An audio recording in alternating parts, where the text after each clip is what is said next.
Welcome to another Carlo and Lade Sports Show. I'm Robert Laidlaw. And I'm Sean Carlo. Now, we've just had the AFL Grand Final, mate. A little bit of a fizzer and as far as the spectacle's concerned. If you're a Crows supporter, not if you're a Richmond supporter. If you're a Richmond supporter or just love AFL, then, you know, a team that hasn't won for... And Richmond are a big team in AFL, aren't they, really, in terms of support, but they just haven't been around the mark, but until now, of course. Yeah, 1980 was the last time they won, and 82 was the last time they were in a grand final. And, there was a lot of sympathy vote for them, but going to the MCG with Adelaide as top and favourites, there would have been 75% Richmond supporters there. It seemed that way. Now, I wasn't as lucky as you. I was sitting at home watching it like a lot of people. I don't know how many millions of people would have been watching the grand final, but...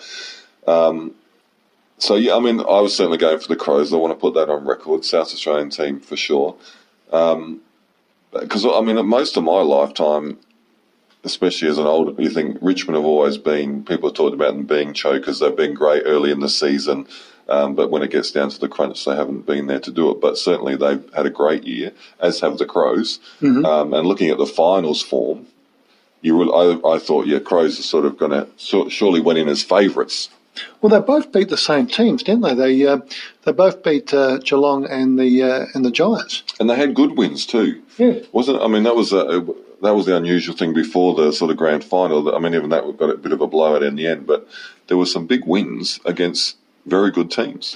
Yeah, the only close game of the whole final series was the West Coast 2-point extra time victory over Port Power. Yeah, unfortunately for Port. Never mind. But going to the grand final, actually, I went back in 97, 98, and I was a strong Crow supporter back then. And my son-in-law, George, he's a big Crows fan, so I wanted to do a favour for him. So I got a couple of tickets to go along.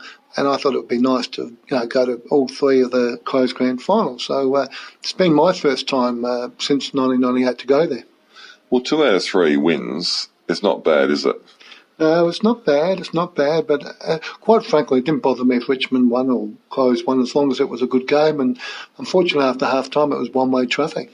It certainly was. But what about like the drive? Did you drive or fly over? How did you get across there? We drove over because the flights were fairly expensive at that late notice. So it was something like it was going to cost us about $5,000 just in airfares. Yeah, they want to make their money, don't they? They bump it up for that. Yeah, so was it a good, because they showed on the TV here a lot of the Crows people going over and busloads of people and cars stopping, and so was there a big sort of flow of the Crows colours and Crows supporters on the way over? Yes, there was. We left early. We left about 6 a.m. on the Friday morning, and it was pretty heavy traffic, but the traffic was going fine. It was 100 k's an hour. There wasn't too many hold-ups. There were a couple of idiots that were going past at 120 k's an hour, whatever, but there was lots of police. So you could drive comfortably all the way and just take the occasional stop. It might take you a couple of minutes to get back on the road. And a lot of the towns that we went through had Crows balloons and welcome to the Crows, even in Victoria at Horsham and places like that. Well, that's nice, because there was a funny post on the police webpage here on Facebook saying, very quiet night. I think all the troublemakers have driven over to Melbourne. Yeah, I suppose you're insinuating that one of them was me, mate. Well, I did think that.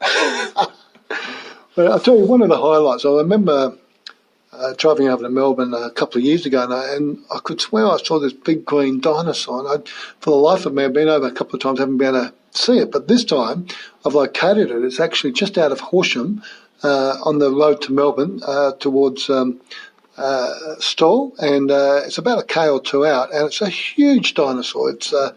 It's life size, so it was quite big. I've seen the big koala. Yeah, I have not seen the big dinosaur. I think there's dinosaurs on the side of the road just out of Ballarat. Okay, but this one's near Horsham. Yeah, it's a big green one. Is it like set up in? Is it set off the road? Is it in the bush or something? Or no, you can see it clearly from the road. It's probably 30 feet in from the road, and it leads into an antique shop. You can't see the antique shop from the road, but the dinosaur stands out, and it was quite a buzz to sort of go out and get a couple of photographs with our heads in the mouth of the dinosaur. So was that a bigger highlight than the first bounce? No. We got up into Melbourne. Only took us about 8.5 hours, and I've got a daughter, Sarah, that lives over there, and we stayed with her, and we sort of went to the game early.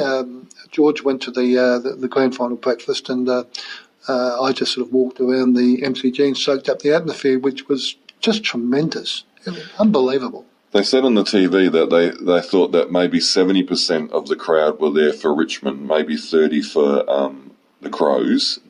Being there, did you feel that? Or you certainly could hear on TV when Richmond got going, the roar of them when they kicked a goal or took a big mark. There was certainly a difference in the sound from the crowd. Walking around outside, it seemed about 50-50 outside, but once you're inside and everyone's sitting down and you look around, you'd have to say it was about 75% Richmond. It was huge. The noise level, it was just unbelievable. I believe it's the first time I've been in a crowd of 100,000 people, and it reverberates. It's just unbelievable experience.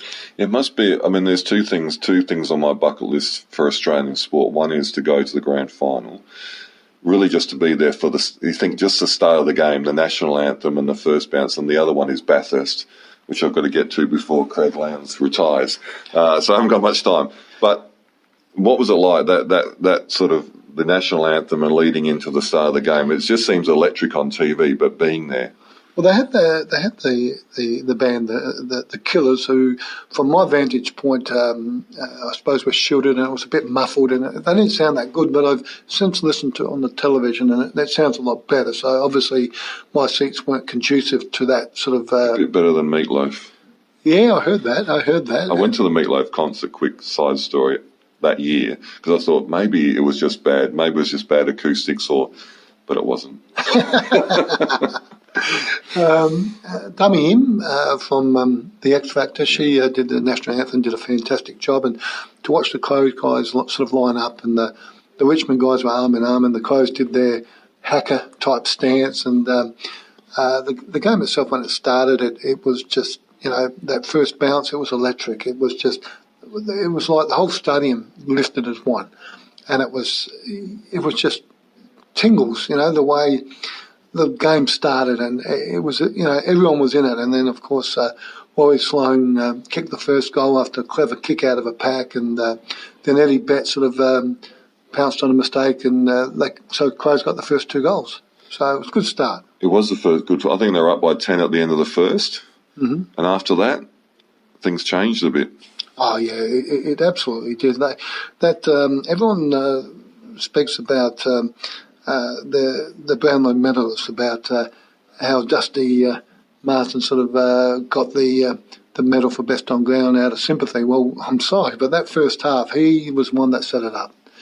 It was interesting, again, because you don't see everything on TV, obviously, but I thought Basher Hooley had a great game. He seemed to be all over the place. Yes, he did. And then from my point of view, I think, Dusty Martin came into the game in terms of, scoring a couple of goals and being more dominant in that second half when really the game, watching again, you think the second quarter, I thought, wow, the Crows have they haven't had a great quarter, but they haven't really paid the price. Yeah. And I was really looking forward to a great second half, but Richmond just came out and all of a sudden got those first couple of goals, and you could see that there was a difference, and that momentum shift in the second quarter seemed to just carry on. But Dustin Martin certainly had a great second half from what I saw. Well, I've watched the first half on TV when I got home. I taped it, and I was looking at it and thinking to myself, who were the people that changed the game? And the amount of times Dusty Baker got a handball or a tough ball get that set up play for Richmond, it was obviously he was a well-deserved winner of the medal. And the other kid, that young guy from South Australia, Jack Graham, he caught my attention because just his little story, like coming in late. I think he'd only played, was his fifth game or sixth game, kicked 3 goals. Mm-hmm. And then I didn't realise, and they said, he's from Tea Tree Gully. Yeah. So I thought, wow, here's a young guy who's living the dream. 19-year-old, South Australian captain for the under-18s last year.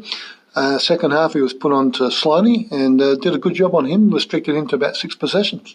Any other players sort of catch your eye? Alex Rance, obviously, their defender, seemed to cut off everything. He's all over and ran hard for a big guy. He ran hard and, got to a lot of balls with just a fist in there or diving on the ball and making a big difference. I'm not sure what his stats were, but I think his value was better than the stats because he seemed to be able to put his body in certain spots to cut off the Crows and shepherd, and he did a lot of that type of work. And actually, Alex Rance, Daniel Rioli and Jack Leewald, I was lucky enough to get good photographs of them taking high marks. And it's funny, when I was going through all my photographs, they were probably my 3 favourites, and they were Richmond, not Crows. Well, Jack Riewoldt started off, he had that big grab straight away. I got that same in the second half. Great player, very, very funny guy, I think, listening to him and watching on TV, but he had a big game.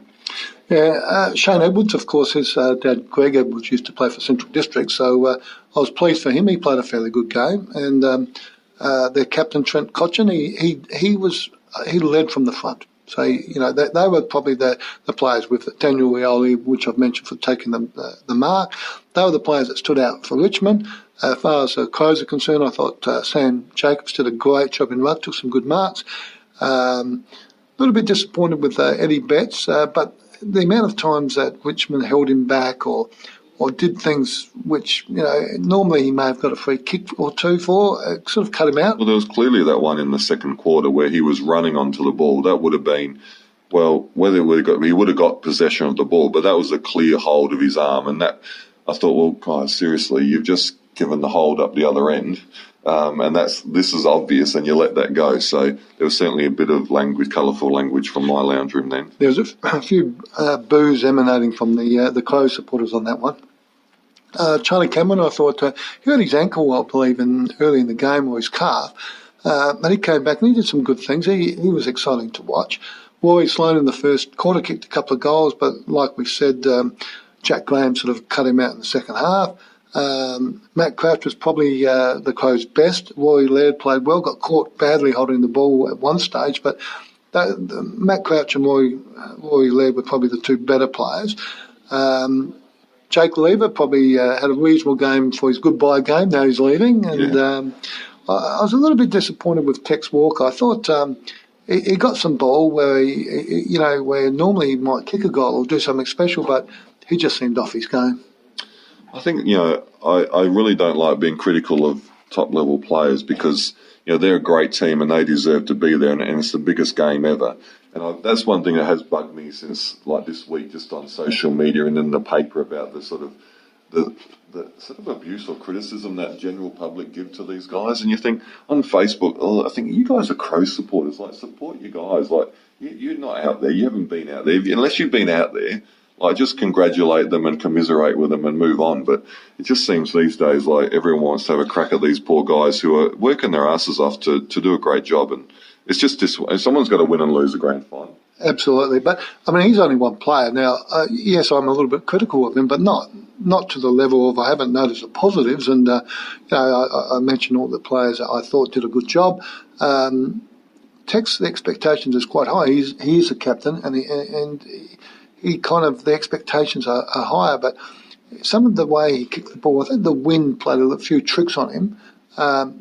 But if he had played really well, if he'd played one of his really good games, I think the result might have been a little bit different. Do you think Richmond did, again, I'm not up with all the ins and outs of footy, but they seem to really keep the Crows coming down the boundary. They didn't let them, and the commentators talked about that. Yeah. Do you think that made a big difference to them? Because those bigger forwards, you really want that ball coming in. And a couple of times you saw the ball just didn't come into the big guys really well. It was either going over their head or they were getting chopped off. It was dropping short, but it seemed to be, like Richmond did, they put a lot of pressure on, which makes it hard to deliver the footy. Well, there's a couple of points about how the Crows played and how they reacted. Now, when they played Geelong the previous week, there was certain aspects where the umpiring seemed to favour Geelong, but the Crows overcame that. They overcame that, and the umpires weren't an issue. I heard a few people complain about the umpiring in the first half, and I thought it was favouring Richmond on a number of occasions, but like I said, the Crows should have overcome that. That shouldn't have been the issue that the Crows supporters have made it. The other thing is we're talking about how Richmond chopped off the avenue through the centre. Well, I've seen games like that where the Crows have adjusted and they've utilised a different sort of running game where they've switched sides and they've used someone to sort of run down the wing or break it open a bit. And they seemed a little bit slow in getting the ball on to take advantage of that. Yeah, again, watching on TV just seemed to me in that second half that Richmond, they had a sniff. They just seemed harder at the ball. They were more aggressive. Around the stoppages, you just see that they're on the move. They're really attacking the footy. And that's what you're sort of waiting for the Crows to fire up. And you think, well, these guys can move quickly and kick a few goals really quickly, but it just didn't happen. And Richmond just seemed to be wanting that ball more. They deserved to win. They really did. And at the end of the day, I'm going to get grand final tickets early next year. I don't care if the Crows are in it or not. I just want to get over there, experience it. It's a fantastic experience. And please, everyone, do yourself a favour. Get over there and see a AFL Grand Final. This is another Carlo and Lade Sports Show. I'm Robert Laidlaw. And I'm Sean Carlin.